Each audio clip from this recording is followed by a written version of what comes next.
All right, you can have a seat. You can have a seat. Hey, most of you know me. I'm Landon. I'm the student pastor, and I'm not from around here. I sound a little different. I love the Razorbacks, not Penn State. Definitely don't love the Eagles. Yeah, there we go.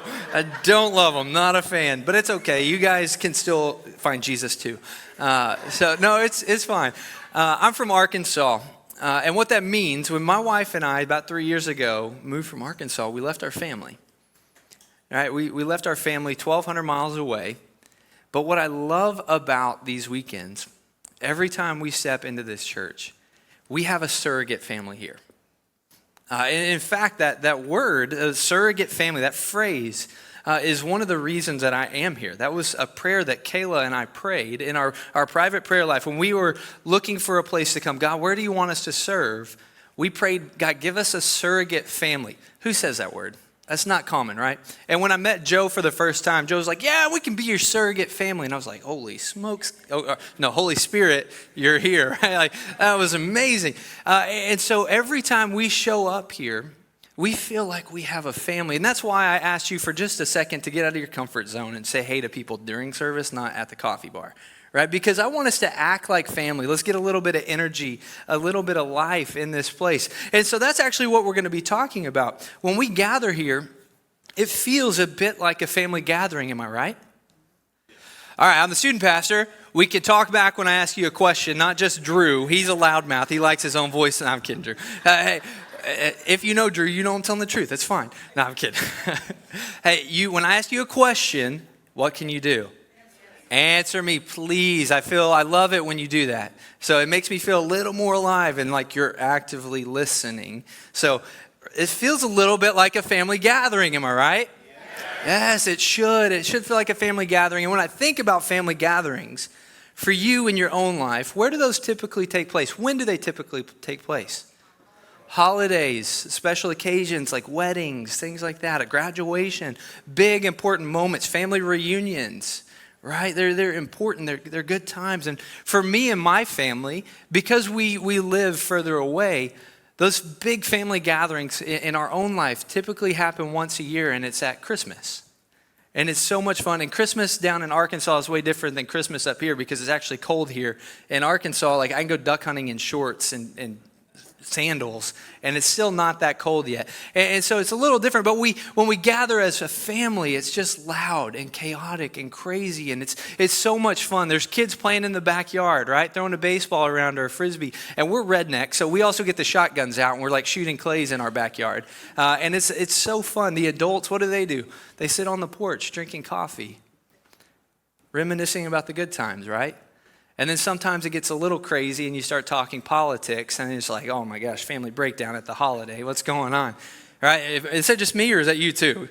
You know what I'm talking about. But yeah, it's so much fun. We talk to the weightier things in life as we're back porch sitting with a cup of coffee, just having a good time. And then the best part of family gatherings, what is it? It's the meal. Oh my gosh. My favorite holiday, and I kid you not, is Thanksgiving. Because there is so much meat. So much meat. And mashed potatoes and gravy. If you're not a mashed potato and gravy fan, and you don't pour gravy over everything, you do need Jesus, and I'll introduce you to him.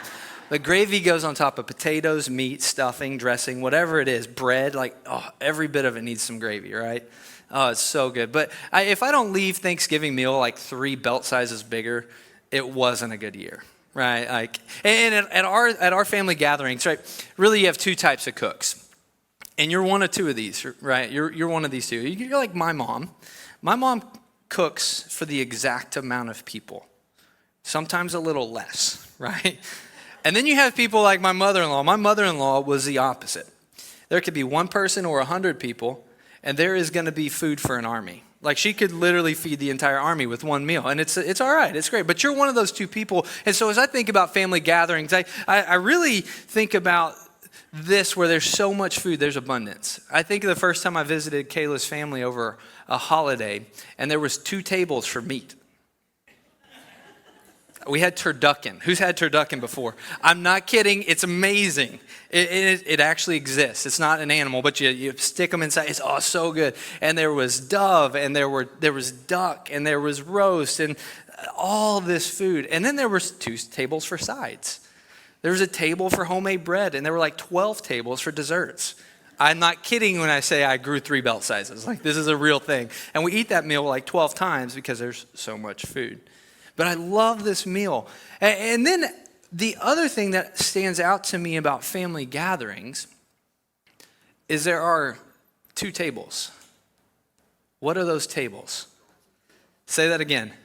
The adult table and the kids' table. It happens in every family, doesn't it? We all know that. We've all seen it. The adults' table and the kids' table. And so I want to set this stage. I want you to think back to maybe not too long ago if you had a family reunion or a special occasion. But some of you got to think back a year, and you're like, Landon, don't make me think a year. We've slept since then. Let's think about the adult table real quick. Set the table with me. You start with, is there a tablecloth? Some of you, yeah, you have a nice tablecloth. If you're like my mother-in-law, you put this big old centerpiece where no one can see across to each other, and we have to move it just to have a conversation. What kind of plates are you using? The good stuff, right? This is the one time a year you get to pull out that china. Yeah? Come on, yeah. Like for me, Kayla and I, when we got married, we almost like, my mother-in-law almost lost it because we're like, we're not registering for china. We're not going to use it. We're not going to get it. We don't want it. But you pull out the china. Are you using throwaway silverware or are you using the nice silverware? Most of you are using the nice stuff. When you're drinking, you have a glass of whatever. Are you using a plastic throwaway cup? You're using a real glass cup, a weighty cup. You got the nice stuff, right? Think about your portions. Is all the food on the main table? Oh yeah, you get good portions, don't you? And then the conversations that take place, they're weightier. Or maybe we're reminiscing about the good old times. And then we've got the kids' table. Let's set the kids' table. This is really relevant for me because every meal in my family is like the kids' table because we've got 3 small ones. If we are smart, we put a plastic tablecloth on it, right? Like the ones that wrap around the bottom so that when the spills happen, what can we do? We just roll it back up. Are we using good plates? No, what are we using? Plastic plates. Sippy cups for the little kids. We're using throwaway silverware. The portions, mom always gets the portions for the kids, right? Because you know what they want. It's mac and cheese and chicken tenders, right? So it's a little bit because you don't want a lot of wasted food. Spills are everywhere. It's crazy. And then what about the conversations that are taking place? It happens the same every meal. It starts kind of quiet, and then it gets a little louder. And then there's some laughter, and then it's funny, and then all of a sudden, a switch is flipped, and what happens when the teenagers get going? There's a fight, and it's crazy, right? And then it ends in tears. It always happens this way. But this is the kids' table. It's a completely different experience than we found at the adult table. It's one meal, 2 tables, 2 completely different experiences. And it's like this at all of our gatherings. 1 meal, 2 tables, 2 different experiences. And within our family, this works. It's convenient, it's practical, and so we continue to do it. But at the same time, when I look at these 2 tables, it creates an obvious gap. Right? I mean, even think just physically, there's 2 tables, there's space between it, right? But it creates more than just physical space. It creates a gap in the family. Because when they're separated from one another, they're both missing out on key elements that bring the family together. The 2 table setup, it's missing elements that bring them together. The adult table without the kids and the teenagers, sometimes we miss out on the fun and the laughter and the craziness and the spills and the messes that happen. And the energy that teenagers can bring to a table, the energy that toddlers can definitely bring to a table. If you've got toddlers, you know what I'm talking about. We're missing out on something. We're missing out on the spills and messes that create learning opportunities along the way. But the adults aren't the only one missing something. When we have this physical gap, the kids' table is missing out on things as well. They're missing out on stories and reminiscing about the good old times. They're missing the conversations where they get to hear how grandma and grandpa fell in love. They're missing out on the conversations about hearing how mom and dad are knuckleheads just like their kids were. They're missing out on all these stories. They're missing out on the shared identity and sense of belonging. And as I begin to think about this picture, it seems like within the church, a lot of times, there can be a two-table setup as well. We've got the adults table, and we've got the kids table within the church. It has the same problem, and it suffers the same results. It's easy to look at the church and see this same setup and same problems that have the potential to form when we have this two-table setup. And it reminds me of when I was a kid, and maybe you were this way too. I grew up in a small church, and as a kid, when we got to go into the big service, what do we call it? Big church. Do you call it big church? You may still call it big church. But we called it big church, and it was made clear to us that, yeah, we may be invited, and we can come and sit in there as long as we're quiet, and we don't cause a ruckus, and don't make distractions. But it was clear that our seat, our place really wasn't at this table. We were invited to it, but it wasn't really our place. Our place wasn't at this table. Our place was at the kids' table. Our conversation was meant for more of the lighter topics. We weren't needed in the adult conversations all the time, but at some point we grow up, we become teenagers, and we have to ask ourselves this question of which table do I belong? Which table do I belong? Do I have a place at the adult table with the weightier topics in life, or do I have to stay over here with the kids in the shallow end, the lighter conversations? Which is my place? Which table do I belong? And this is where I believe that the two-table setup within the church can really hurt us. As I look at this, I think, man, there can be so many problems, and it is going to hurt us because somewhere along the way, our young people get lost in between the two tables. Some students went back to school like Thursday, but most of the students in our county are heading back to school Monday and Tuesday. And the new school year, I mean, you remember it, right? It brought a sense of excitement for a lot of us. Some of you got new shoes, new clothes, new backpack, new books, new teachers, new sports, new coaches, all this newness within it, right? Do you remember that? Come on, did no one go back to school shopping? Yes, it was new. Like, it was exciting. There was so much newness, and some of it can be a lot of fun, but at the same time, it forces us to ask this question of what's next? What's going to come in this new year? What's next for me? A few months ago, we graduated 12 seniors out of our ministry, out of our church. Y'all remember that? We had a little slideshow for them. We prayed over them. It was great. We graduated 12 students out of here, and this is one of the most difficult transitions in their life. And they're asking themselves, what's next? What's next for me? Where is my place? Not only is it what's next going into school, but it's also one of the most difficult transitions in their faith, where they're stepping out of what they were told, where they were at for so long. It's a difficult transition in their faith, and research is really revealing. There's a study that came out, and it's continued to be updated time after time, but it's a study about kids who have been to church.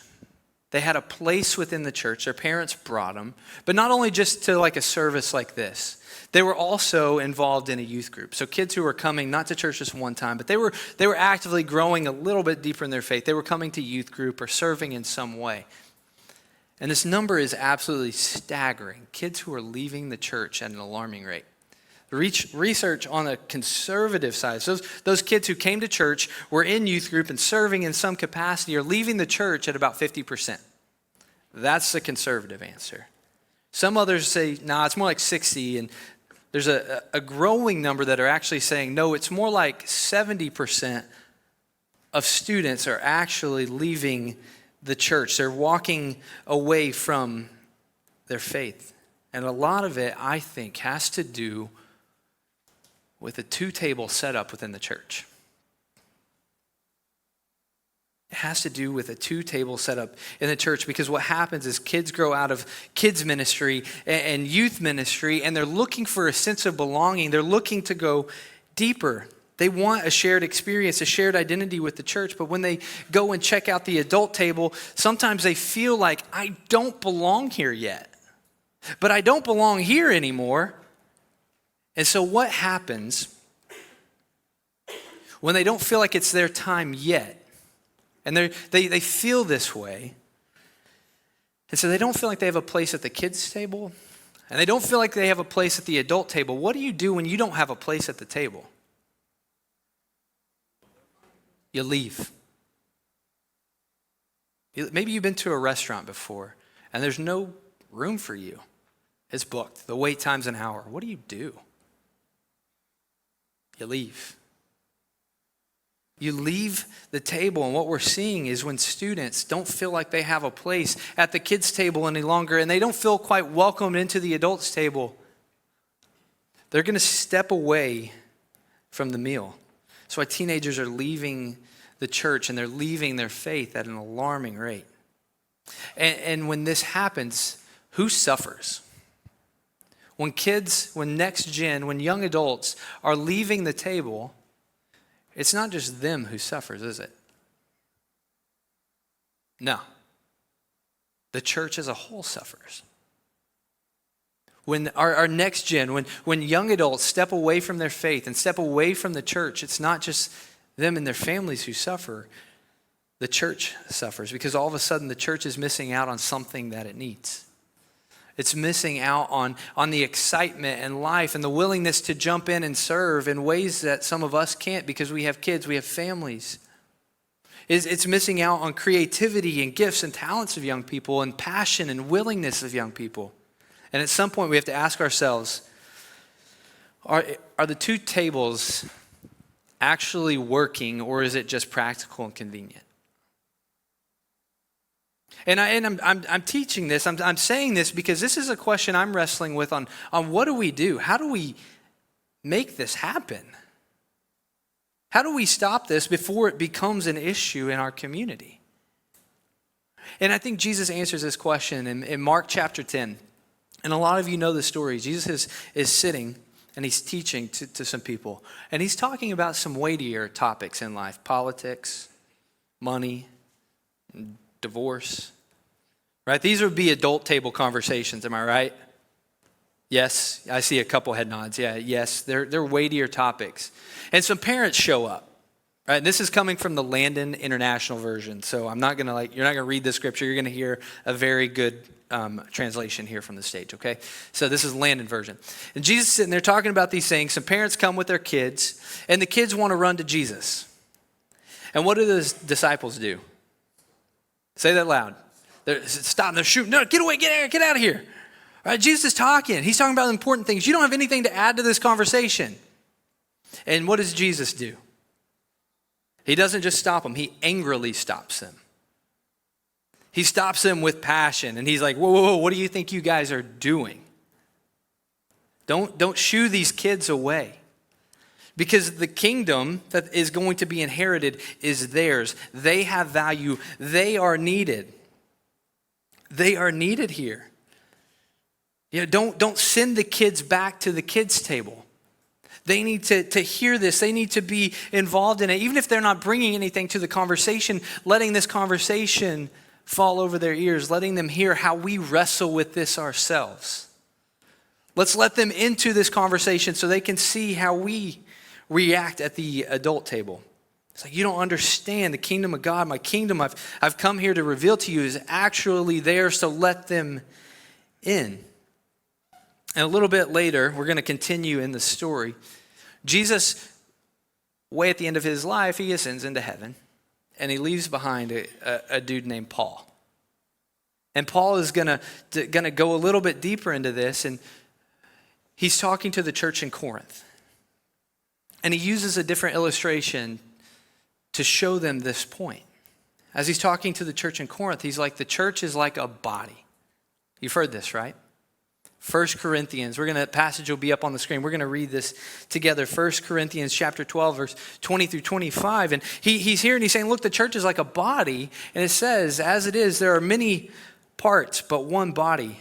The eye can't say to the hand, I don't need you. And the head cannot say to the feet, I don't need you. On the contrary, those parts of the body that seem to be weaker are indispensable, and the parts that we think are less honorable are to be treated with special honor, and the parts that are unpresentable treated with modesty.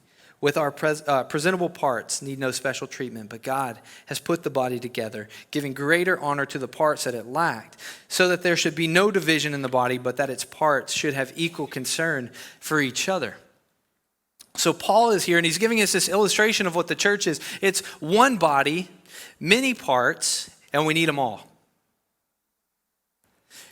So let's think logically. Like, everyone put your hands up. Now put your right hand down. Imagine you're doing life without your right hand.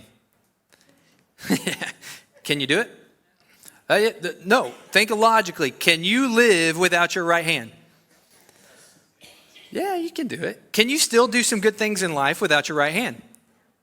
Yeah, sorry, if you're right-handed, it's going to be a little more difficult, but you can still do, create, make good things, right? You can live a functioning life. But can you thrive the way God originally designed you to without a part? No, I don't think so. I don't think we can thrive. It seems a little unlikely. The same is true for the church. For the church to thrive, everyone, let's go back to Paul's illustration, every part needs a place at the table. For our church, for Next Community Church to continue to thrive, everyone needs a place at the table. Whether you're 3 years old or older. We're not going to throw ages out. I don't want to make some of you feel bad. We all need a place at the table. For the church to thrive, everyone needs a place at the table. And the two tables, the kids' table and the adult tables, are separate. We're missing out on things. We're missing out on something until the crazy aunt or crazy uncle gets up from the adult table and he declares, we're missing something, something's wrong with this, and he does something crazy, and he pulls the two tables together, and he makes everyone stand up, switch seats, find a new spot, and mingle. And as I began to think about this, and please do this with me, I was like, okay, Landon, who in your family is the crazy one who would do this? I was like, all right, it's not my mom or dad. My sister's always been the adult. My brother Lance is way too smart to have a stupid conversation. My two youngest brothers we still make them sit at the kids' table. Dang, it left me. And I was like, yeah, that's right. Who's the crazy uncle, the crazy aunt, the crazy sibling? And a lot of you in this room, you're thinking through nope, it's you. Who's the crazy aunt, crazy uncle, the sibling, who is going to be the one to stand up, bring these two tables together, realize something is missing, and bring them together and say, let's do this together? Where the teenagers are getting the best of both worlds, where the grown-ups are a little uncomfortable because they have to eat with messes on the table. We have to bring these tables together. That's because this crazy uncle gets it. He understands that for the family to thrive, everyone has to have a place in the table. And within the church, we need a few more crazy aunts and uncles. For the church to thrive, everyone needs a place. And the beautiful thing is it can happen here. When we pull the tables together in church, beautiful pictures happen. So what does that look like? What does that look like for Next Community Church to pull the two tables together every week so that we all have a place in the table? We don't have many in this service, but I tell you come to next service. If you look in this back section, there's a bunch of kiddos running around worshiping together with their mom and dads. A lot of times my son's back there on Rich Shainline's shoulders during worship, and it gets a little chaotic and it gets a little hectic. But it looks like us worshiping together, inviting kids in laughter and chaos into what we normally see as a quiet, respectful time, but it allows kids to see how you worship. Sometimes that looks like you getting out of your comfort zone, maybe going and holding a couple kids or running around on Sunday mornings with some really crazy kids. And that's Mike LaBella. That's not the kids. The crazy Mike, right? Running around with him and helping in our children's ministry. Maybe it looks like you getting very uncomfortable coming on a Thursday night and serving for a few hours, loving on some students, serving them food, sitting in small group with them, doing life together. Or something we all can do, because I know most of you are in community groups, maybe it's instead of sending your kids to the basement to watch the younger kids, allowing them to come sit in with your group, pray with you, hear the weightier conversations that you were discussing. Maybe it's you don't have kids and you're an older CG and inviting some of the students. I know we have a couple community groups who have started doing this, and it's changing. It's adding energy. It's adding life. And it's allowing students to see what it looks like to walk in community. What a crazy idea. But we pull the two tables together. We let students see they have a place at the table. We let kids see they have a place at the table. It's one table. Where else are our children and teens going to learn their history? Where else are they going to learn their shared identity within the church, except when we as adults step into that role and show them you have a place at the table? Are there going to be spills? Are there going to be messes? Yeah. Is it going to be a little crazy and chaotic? Absolutely. But how else do we expect kids to grow? How else do we expect them to learn? And then the meal's over. Where do we go from the meal? Right back outside. After we let that food settle for a little bit, right? You can turn the game on, that's fine. But then we, as families, we typically go right back outside. And we're throwing the ball around. And the adults are having their cup of coffee with their pie.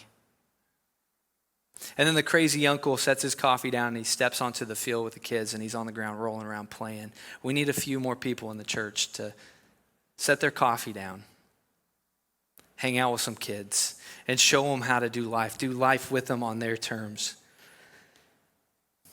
It's important to meet them where they are, but it's just as important are the times when we just eat at one table.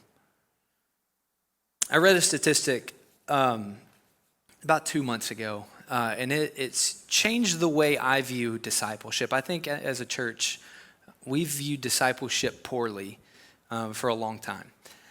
We tend to think, hey, let's grab a book and let's go meet for coffee once a week and read a chapter, talk about a chapter, and then discuss it and maybe grow from it. Right? Some of you, that's what you've thought of discipleship. It's okay to but I think that's wrong. I think that's just a part of it. Ryan Roush and I were talking last week as I was thinking about this, and I think we've defined discipleship poorly, and I look at it now more as like an umbrella. And maybe a book study is a part of that. It falls under the umbrella. But discipleship also takes place when you're at CG and your students see how you live life, just living life. It's showing up to a kid's game and hanging out with them and meeting them on their terms. It's all encompassing. It's a much bigger thing. Discipleship is so much bigger. And the statistic that I read, it really helped solidify this. And it says for a student to be a fully devoted disciple, like someone who is fully discipled, it doesn't take one person in their life. Not two, not three, not four. Outside of a parental role, it takes 5 adults coming alongside a student for them to be a fully devoted disciple. 5 separate adults. And that got me thinking about my own life. That got me thinking about who were the men and women who came alongside me as a kid, as a teenager, to help me get to where I am today. It made me think of Gary Lee, who taught my Awanas class as I was a third grader. And I was crazy. But Gary Lee is still one of these spiritual giants in my life who cares about me. And I know he's praying for me, not just me, but all my siblings. He still does it. It was Terry Castleman who shot paintballs at me when he took my 7th grade small group to go play paintball. And he froze them. Like that, Terry Castleman loved us, but he also wanted, no, I'm kidding. But Terry Castleman was a spiritual giant in my life. It was Mike Cothran who invited me over to his house because he needed some help with some yard work. And it was time and time again where we just did life together. It was Brent Lee, a young adult, single adult who helped in Awanas, and he played games with us, and he was on the floor wrestling with us and just being crazy. It was all these men who stepped up. It was my student pastor, Brian Mills, who saw something in me and said, Landon, let's hone these skills. Let's give ownership, and you have a place in our student ministry. You own this, and not just in our student ministry, but within our church, you have a place. It was 5 men I know who came alongside me and helped form the person you see today. That's why we shot paintballs in this room. That's why we have fun. But it's doing life together. It's men and women who come alongside students. It takes more than just mom and dad doing the work. So band, you guys can come back up. I'm wrapping up. I don't talk as long as Joe. But I want us to imagine for a minute what it would look like if we were a church who consistently pulled the tables together. What would it look like to be a church that pulls the tables together? What would happen if kids and teenagers grew up in a church where they didn't just think one day we are going to be the future, but realized, no, we have a place here at the table right now. We are valued members of this body.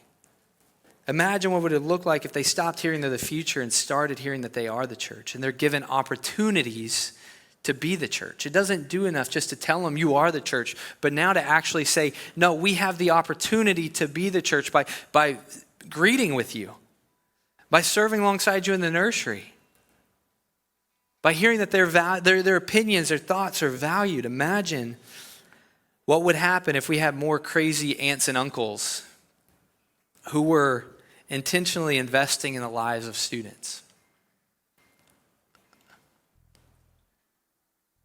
So church, I need you to step up and be a little more crazy. We need some more crazy aunts and uncles who are willing to pull the tables together and say, hey, let's not stay content with how things can be, but let's bring it this way and say, let's add a little bit to this mix. Let's do this together. We got to intermingle. We got to be together. Pull the tables, inviting them to serve, learn with them, walk with them, grow with them, teach with them. My guess is that when this happens, it's not just a church that exists, that just gets by, that makes budget. But when we pull the tables together, my theory is that this is a church that thrives.